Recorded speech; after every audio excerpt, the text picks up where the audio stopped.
Monkey Man is a film I had a lot of fun with. Is it perfect? Of course not. It does have some issues, but when it was all said and done, I thought this one was actually pretty good for what it turned out to be.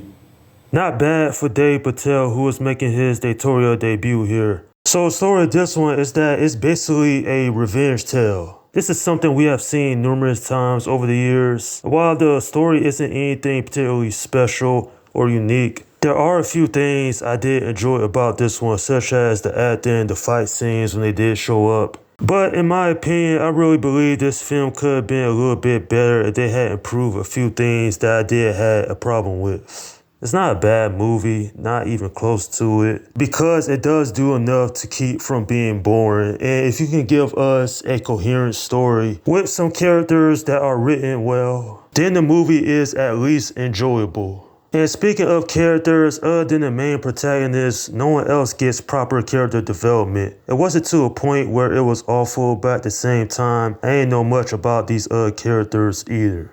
Nonetheless, when it comes down to it, this is a film that is entertaining. It does its job real well at telling a compelling story. And despite some of the problems that it does have though, at least this one isn't an outright disaster in my opinion. You know, this movie could have been a classic, but a few issues kept it from being a little bit better. One thing I will say though is that at least Dave Patel did a great job playing the main protagonist. I mean, not bad. He's directing, he did the story, he's producing it. Like, Dave Patel, he's a good actor. And it shows here.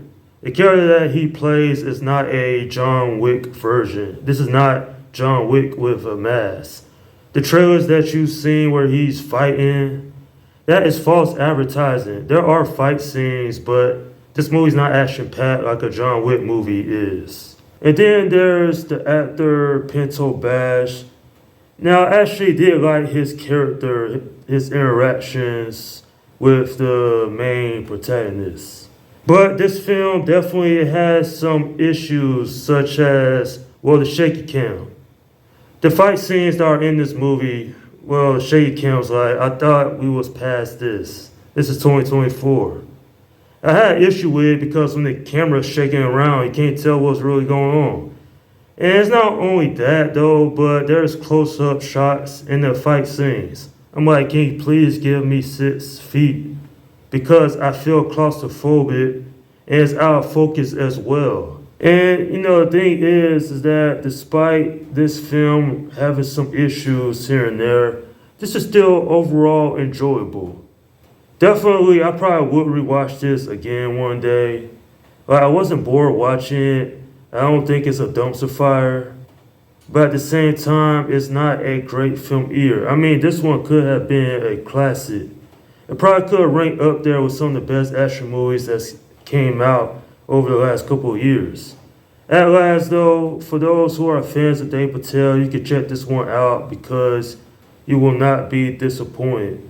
But at the same time, if you're looking for an action fest, this one isn't it. I'm giving this film a 7 out of 10. Yeah, this was a decent watch, and all the credit goes to Dave Patel because for a first-time director, it could have went a completely different way. This movie could end up being pretty awful, but thankfully that is not the case here. Without giving out any spoilers, I think the pacing could have been a little bit better, but at the same time, it wasn't terrible either. But honestly, if you're a fan of action films, you can check this one out.